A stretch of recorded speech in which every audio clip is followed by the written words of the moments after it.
Well, we seem to be in some haunted Chuck E. Cheese type building, but that's okay, because today's character build focuses around the haunted bear animatronic Freddy Fazbear.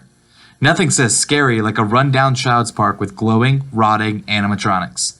Anyways, don your masks, shine your lights, and definitely don't agree to that job posting at your local pizzeria and arcade. Let's get into it.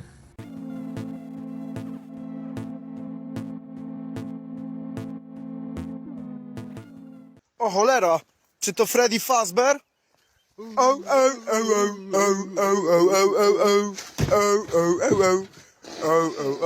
Well, any good character build starts with stats, no matter how creepy they may be. Even Freddy Fazbear needs some love now and then. We're gonna put the 15 into strength. I mean, he's quick, jumps pretty far, which is a strength stat in D&D for some reason, can grab, carry, and grapple. And let's not even begin to mention his infamous event that one famous Markiplier made famouser. More famous? I don't know. Not important. The 14 we're going to put into dexterity. Not only can he move quickly, you got to be dexterous if you're going to perform in a band every night. And if you're going to crawl through vents, you got to be some sort of flexible to do that. The 13 goes into wisdom. He's smart enough to avoid the traps set out for him by the telephone guy and the security guards. He also knows not to move when the lights are on. Seems like he's got you right where he wants you. The 12 goes into constitution. You gotta be some sort of resilient to sit unused in an abandoned arcade without completely falling apart, especially after you munch and crunch on a child's head. That takes a lot of stomaching. And the 10 goes into intelligence. He's not dumb, but he is an animatronic. This seems about right, as he can avoid the lights and doors and seems to know the general layout of the titular restaurant. And the 8 goes into charisma.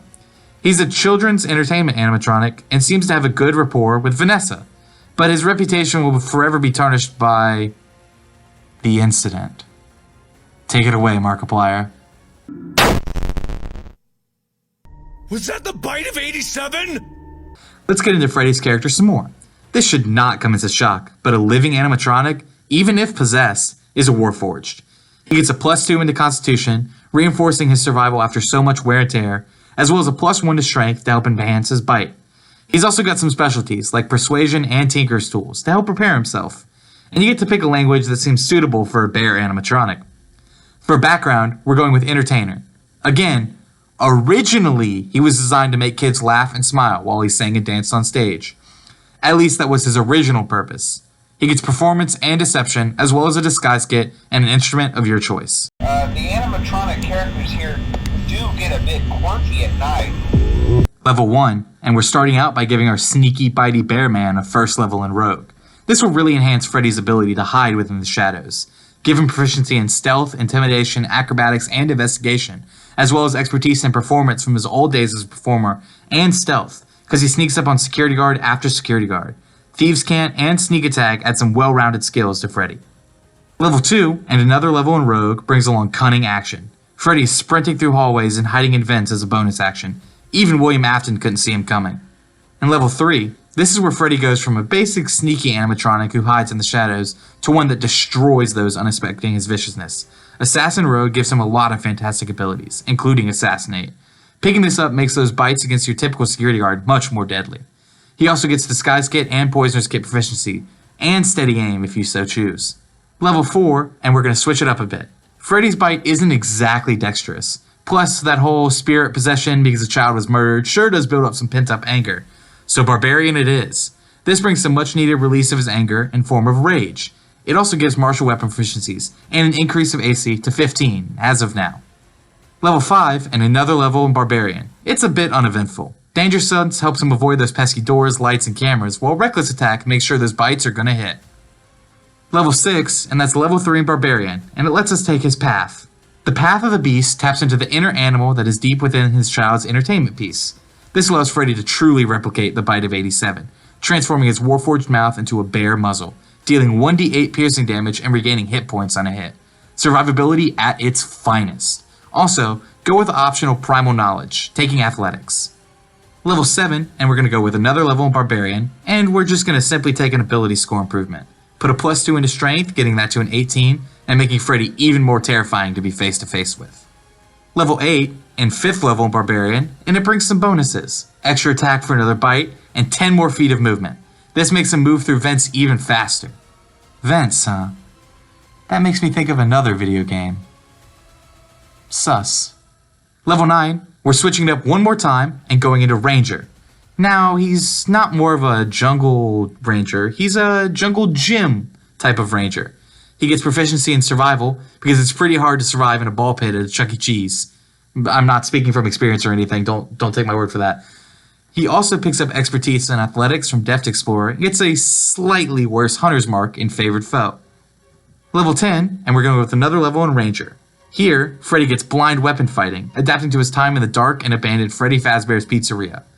He also gets some Ranger spells, like Longstride to increase movement, and another one, I can't remember what it was. Level 11, and here, we're taking a 3rd level in Ranger, giving him the appropriately named Gloomstalker subclass. This gives him 60 feet of dark vision, using his glowy eyes to see around those dark hallways. The Dread Ambusher skill is really the reason he went Ranger. He gets +1 bonus to initiative from Wisdom, boosting it to a +3 total. And on top of that, the first turn of combat is where Freddy really excels. +10 feet of movement, an additional attack if you use the attack action that has a boosted 1d8 damage. Overall, he's a strong opener, much like his performing days. Five Nights at Freddy's, that's where I wanna be. Five Nights at Freddy's, that's where I wanna be. Level 12, and he's really touching back to his roots as a bear. Going back to Barbarian. Get it? Never mind. His bites become magical, and his jumps become even longer. You better have more than just a desk and a light between that hallway, because Freddy is finding a way to you one way or another. Level 13, and another level in Barbarian, and Freddy is only getting stronger at the start of combat. Advantage on initiative rolls? Check. Can't be surprised? Check. Bonus movement speed if you rage? Yeah, he's got that too. Your only chance of survival at this point is hiding. Or a gun. Level 14, and we're going to take another level in Barbarian, which means another ability score improvement. Another +2 to max out his strength score. He really is becoming unstoppable. The golden child of the FNAF crew. Wait, golden? Wait. Level 15, and we keep moving down this Barbarian path, picking up Brutal Critical. Whenever you crit, which will be often with the Assassinate and Reckless Attack ability, you can add an additional weapon damage die. That makes those bites even deadlier. Level 16, and that brings along Barbarian, Level 10, and Infectious Fury. Whenever you hit a creature with your bite, they gotta make a Wisdom saving throw or take 2d12 psychic damage. Those bites really do leave a lasting memory. I mean, just look at his history. We also pick up another skill proficiency, this time in Perception. Level 17, and another Barbarian level, and this time you're even harder to kill. Relentless Rage keeps you moving, even when the odds are against you. You think Freddy just gave up when he was sitting in the abandoned building rotting? No! He waited until a poor soul got lured there and had a feast. Level 18, and this time, instead of taking an ability score improvement at level 12 of Barbarian, we're going to take a feat. Piercer is our choice, really focusing in on that bite. You gain a +1 to dexterity, as well as the ability to reroll 1 damage die on a piercing attack, like your bite, and an extra damage die on a crit. Extra strong bite. Better steer clear, adult or child. Level 19, and we're going 13th level in Barbarian. Freddy's criticals are getting even stronger. An extra 2d8 on a crit instead of just 1d8. That frontal lobe he, or Foxy, or Mangle, or whoever you think it may be, munched off definitely had some resistance. Level 20. The capstone of Freddy goes to 14th level of Barbarian, and he's getting the band back together. Metaphorically, of course. Call of the Hunt allows Freddy to spread his ferocity to others, choosing a number of creatures equal to his Constitution modifier and gaining temporary hit points in return. Those creatures also do an extra 1d6 damage to each attack that hits. If Bonnie and Foxy are nearby, they'll be bolstering Freddy and doing extra powerful attacks. Better make sure to keep them separated in their respective areas. Freddy, you're supposed to be on lockdown. Vanessa! Well, we made it through day 5. Let's review our journey and see what the pros and cons of this build were. Some of the pros: he's a strong opener.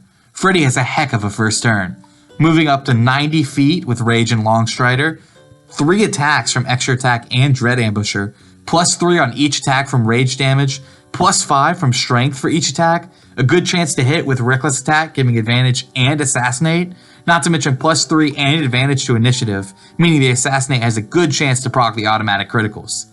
If every attack crits and rolls max damage, You can do 304 damage on the opening turn, or an average of 122 magical piercing damage on the opening turn. He's also a skill bear. Like a skill monkey, but he's a bear. Get it? Anyways, he's got a lot of skill and tool proficiencies and expertises. He's a jack of all trades and a master of a ton. He's also got a large health pool. He has 174 maximum HP, or an effective 348 when raging. That, plus his 15 armor class, seemed to make him a decent tank, even after his opening move.